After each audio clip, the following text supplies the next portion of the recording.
5, verset 22. Ye samsparsham jabogam dukham yonaya evate yadantavanta kunteyam natechuramate buram. Ô fils de Kunti, l'homme sage ne s'attache pas aux plaisirs qui sont engendrés par le contact des sens avec leurs objets, car ils sont la cause de souffrance. Et ces plaisirs ont un début et une fin. Commentaire. Selon Sridhar Swami, une question pourrait être posée. Si la libération de l'existence matérielle conduit à la cessation de la jouissance, peut-elle être considérée comme souhaitable pour les humains? Pour anticiper un tel doute, le Seigneur Krishna rappelle que les plaisirs qui sont expérimentés au contact des objets des sens sont éphémères et sans substance pour l'âme. De plus, ils sont difficilement accessibles et le bonheur ressenti à leur contact cesse lorsque l'objet n'est plus disponible. Ils sont donc naturellement une source de détresse, car ils ont un début et une fin. Aussi, selon Srila Vijayacharita Thakur, le Seigneur énonce-t-il ce verset pour expliquer qu'un homme de sagesse ne devrait pas être attaché aux objets des sens. Oma Gyanati Milandasya Gyanam Jalam Shalakaya Shakshulu Militam Jena Taisame Shigula Venama. Qu'est-ce que ça veut dire, la sagesse? La sagesse, elle a un rapport avec la vérité absolue. Chercher la vérité. Chercher ce qui est éternel. C'est ça, la sagesse. Sans ça, c'est de l'ignorance. L'ignorance, ça veut dire qu'on oublie la nature de l'âme. On peut pas appeler un sage quelqu'un qui va essayer de comprendre qu'il n'est pas éternel. Comprenez? La sagesse, ça veut dire aller vers l'immortalité. Comprendre la nature de l'immortalité. C'est pour ça qu'on peut pas appeler une personne qui divise les hommes ou un religieux qui divise les êtres vivants et qui les pousse à la guerre, un homme de sagesse. C'est pas possible. Un homme de sagesse, ça veut dire que il va permettre aux êtres de comprendre qu'ils sont au-delà de la matière et que finalement il y ait une unité dans le fait qu'ils ont la même nature et que simplement ce qui les recouvre, comme le corps, les idées, les conceptions qu'ils ont accumulées au cours de leur vie passée, c'est simplement des impressions, des couches. Mais quand on enlève toutes ces couches, finalement les êtres font partie d'une unité dans le sens qu'ils sont de la même nature spirituelle. C'est pour ça que celui qui voit l'âme, c'est un sage, un dhira, on dit. Parce qu'il est doté de connaissance, d'intelligence. Or, de la même manière, un sage, il a une discrimination. Sagesse, ça veut dire intelligence. Ça veut dire que quand on voit un objet, on le voit avec la sagesse. Automatiquement, c'est quelque chose va vous apporter du malheur, vous n'allez pas le prendre. Pourtant, si on observe ce monde, puisque les gens, la plupart sont dans l'ignorance, ils le relationnent avec des choses qui sont temporaires, ils s'attachent à des choses qui sont temporaires, qui sont emplies de défauts finalement, et ils souffrent. Quand on s'attache à quelque chose qui a des défauts, on est obligé de souffrir. Pourquoi? Parce que naturellement, vous aurez jamais ce que vous voulez parfaitement. Donc il y aura toujours une opposition à votre bonheur. Et comme dans ce monde, les gens cherchent le bonheur, puisqu'ils peuvent pas véritablement le trouver à travers des gens imparfaits, il y a beaucoup de souffrance. C'est pour ça qu'on souffre. Par exemple, quelqu'un se dit, je vais me marier, je vais être heureux. Les gens attendent le prince charmant comme si tout allait être réglé. Et finalement, quand il vient, c'est bien un moment, puis on commence à souffrir. Parce que quand on commence à être attaché, si le prince charmant il commence à regarder une autre jeune fille, on souffre. Vous comprenez? Et plus on est attaché, plus on souffre. Au point que j'ai rencontré, moi, des gens, je me rappelle d'avoir rencontré une fille, mais vraiment, elle souffrait tellement que c'était inimaginable. Elle souffrait pour quelqu'un qui n'était pas du tout attaché à elle. Elle pouvait pas s'empêcher de souffrir, au point qu'elle mangeait plus. C'est terrible l'attachement matériel. Plus on est attaché, plus on souffre. Ça peut pas être autrement. Pourquoi? Parce que on n'a pas de sagesse et on s'attache à ce qui est éphémère. Et donc automatiquement, on voit les gens qui sont dans l'ignorance rester toute leur vie attachés à la matière, alors qu'ils voient tous les êtres autour d'eux mourir un par un. C'est pour ça l'homme de sagesse, à un moment, il comprend qu'il doit renoncer à ce monde. C'est pour ça que la société védique permettait aux gens d'avoir une vie de famille, d'avoir des enfants, etc., mais de se détacher aussi, pour pouvoir, comprendre la nature de l'âme.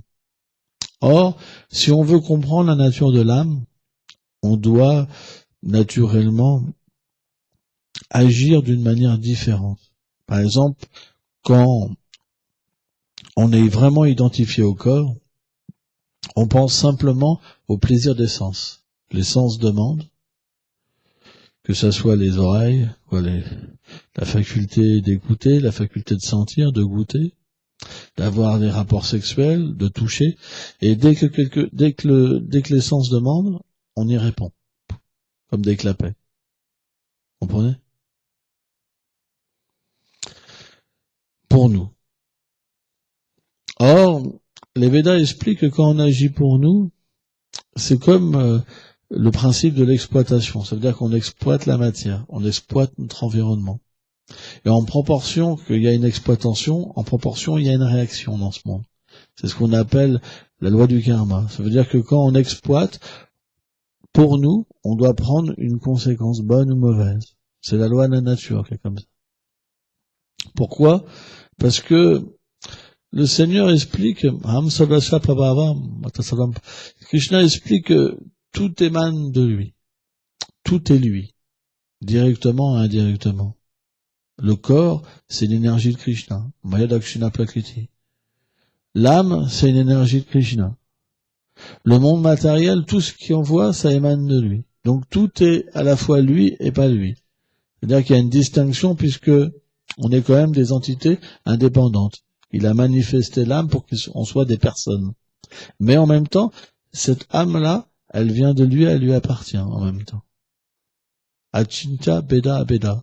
C'est-à-dire qu'à la fois, c'est pas différent, et à la fois, il y a une différence. Donc, naturellement, ça veut dire quoi? Ça veut dire que si on a été manifesté, c'est pour un but particulier.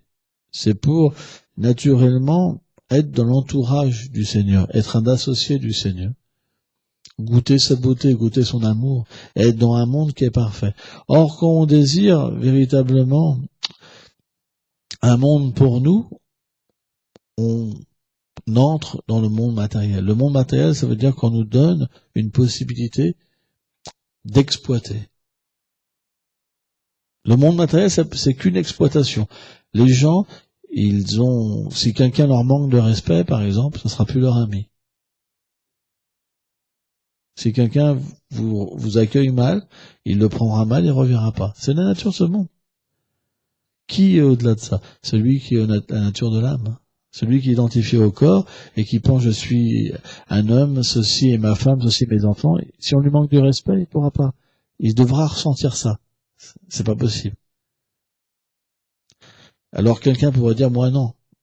Mais on l'attend et on lui fera un accueil spécial d'ici 3 semaines quand elle aura oublié et on verra que il partira fâché. Parce que c'est pas possible. Parce que l'attachement au corps, l'identification au corps, ça veut dire respect. Je veux du respect. On peut pas, c'est pas possible. On peut pas même passer pour un saint en disant je veux pas de respect, en fait pour recevoir un respect. Ce n'est pas possible tant qu'on n'est pas libéré du corps. C'est impossible. Impossible. Parce que c'est la nature du faux ego de nous forcer à vouloir recevoir du respect. Donc, c'est ça la nature de l'exploitation. Quand on est dans la terre de l'exploitation, on cherche le respect. Alors, on peut le chercher d'une manière vraiment démoniaque en tuant tout le monde, par la force, par exemple. Tu te baisses pas devant moi, poum. Par exemple, j'avais vu comment il s'appelle ce dictateur, Saddam Hussein, par exemple. Ils avaient fait une table comme ça pour discuter. Il y en a un qui n'était pas d'accord avec lui.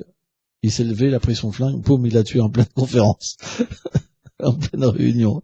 Comme ça, les autres là-bas, ils mangent pas. Ça, c'est le respect avec la force. Vous comprenez? Et puis, il y a des respects qui sont de plus en plus subtils. Ça veut dire qu'on va même, comment dire, aller vers le fait de vraiment, voilà, chercher le non-respect, mais il y a quand même une pointe de respect.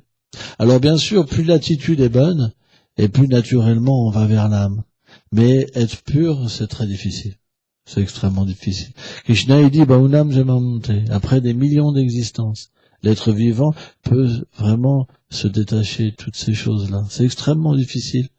C'est pour ça que, à chaque vie qu'on reçoit, on reçoit une chance de nouveau de pouvoir nous qualifier. Parce que le pouvoir et le fait de rechercher du respect, c'est la cause de la destruction, en fait. Tout le monde se détruit à cause de ça. Tout le monde pense, je suis pauvre, je suis riche. Le pauvre, il est frustré parce qu'il n'a pas d'argent. Et le riche, il veut le respect des pauvres. Et c'est que comme ça, partout. Partout. Même dans le monde animal, c'est comme ça.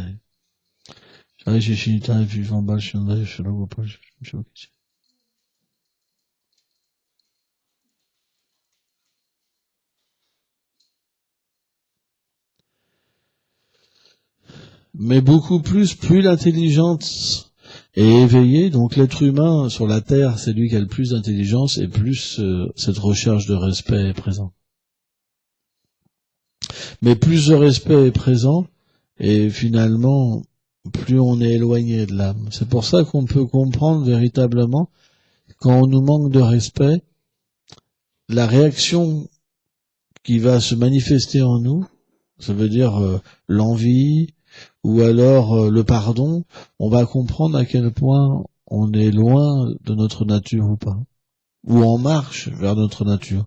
Par exemple, si quelqu'un nous manque de respect, mais que on a une mauvaise impulsion au départ, en se disant mais pour qui il se prend celui-là, par exemple, moi je suis super, ils me comprennent pas, et qu'on se dit mais je suis idiot de penser ça, je me suis fait avoir, je devrais pas penser quelque chose comme ça. Ça veut dire qu'on se rapproche de notre nature. C'est-à-dire qu'on comprend qu'on ne pourra pas être heureux en cherchant le respect, en cherchant le pouvoir. Et graduellement, naturellement, on comprendra que pour éteindre ce pouvoir, il faut revenir à la source. Parce que quand on est proche de Dieu, automatiquement, puisque tout émane de lui, puisqu'il a tout, on devient tout petit. Et on comprend que c'est complètement idiot parce que c'est lui qui donne le pouvoir. En fait, le Seigneur suprême, selon que l'âme se réincarne, elle obtient des qualités. En fait, des qualités se manifestent matériellement. En fait, l'âme, elle a toutes les qualités. Mais ce que je veux dire, c'est que quand l'être vivant s'incarne dans un corps particulier, selon ses activités passées, il aura une beauté, par exemple, particulière. Il aura, par exemple, l'art de la musique. Il aura une voix merveilleuse, ou alors il pourra faire telle chose. Ça veut dire qu'il obtient des qualités selon ses vies passées. Or, ces qualités-là, elles lui sont données par le Seigneur suprême. Donc, de la même manière que ces qualités peuvent nous asservir, parce que les gens nous adorent, et on devient complètement orgueilleux, de la même manière, si on comprend que ces qualités ne nous appartiennent pas, si on comprend que ce corps ne nous appartient pas, que cette âme ne nous appartient pas, que finalement on appartient au Seigneur suprême, alors on peut complètement se déposséder graduellement de la tendance à vouloir du pouvoir et du respect. Et plus naturellement on sera sincère, plus le Seigneur nous donnera de l'aide. C'est pour ça qu'un homme de sagesse, il comprend que simplement en redonnant ce qu'est à Dieu et en utilisant toute chose pour son plaisir et pour aider les êtres vivants, alors on peut véritablement obtenir le bon respect pour toutes les choses. Parce que plus notre respect, moins on voudra de respect, plus on donnera du respect à tous les êtres. Plus on se rapproche du Seigneur suprême. Donc le bon respect envers les êtres vivants, ça vient de l'humilité parce qu'on est au contact de quelque chose qui est immensément merveilleux, grand, doux, beau, etc. Ça peut pas être autrement. Plus on est déconnecté, plus on voudra du respect. Plus on sera connecté, plus on donnera du respect à tous les êtres. Parce qu'il est aussi dans le cœur de tous les êtres. Le Seigneur, il explique, qu'il est dans le cœur de chaque être vivant. C'est pour ça que cette philosophie, la sagesse, elle nous permet véritablement de nous enlever cette grande source de souffrance, qui est l'attachement de penser que quelque chose est à nous. Quand la sagesse vient, on voit plus une femme, on voit plus des enfants, mais on voit des êtres dans leur vérité. Et on relationne avec eux dans la vérité. Et automatiquement, plus on se détache, et puisque on s'attache à la vérité, alors le bonheur et la souffrance s'éteignent en nous. Ça veut dire qu'on devient au-delà, illuminé par la nature du soi. Quelle est cette nature du soi, Satchidananda?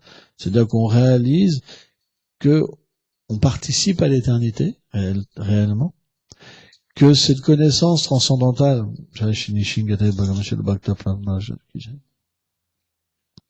que cette connaissance transcendantale nous amène à comprendre notre relation avec Dieu et tous les êtres vivants, et il y a la félicité. Ça veut dire qu'au lieu de dépendre d'un bonheur matériel, la félicité transcendantale se manifeste en nous. Et ce qui fait que ce goût supérieur va nous enlever graduellement tout attachement pour la matière, toute illusion. C'est comme un médicament, par exemple. Hein? Donc, voilà. C'est pour ça que Krishna, dans la Bhagavad Gita, dans ce verset-là, il dit un sage, en fait. Il agit pas n'importe comment. Le sage ne s'attache pas aux plaisirs qui sont engendrés par le contact des sens, car ils sont la cause de souffrance, et ces plaisirs ont un début et une fin. Si on veut quitter l'ignorance, on doit véritablement aller vers une autre source de plaisir. On est fait pour le plaisir, mais il y a le plaisir matériel et le plaisir spirituel. Le plaisir spirituel, il est goûté que lorsqu'on sert le Seigneur suprême d'une manière pure. Parce que même si on sert le Seigneur suprême pour avoir des désirs matériels, ça ne sera pas la félicité transcendantale. On obtiendra la piété. Beaucoup de religieux veulent aller, par exemple, aux planètes supérieures. Ça, c'est la piété. Mais c'est pas la félicité transcendantale. Hein. C'est encore différent. Merci beaucoup.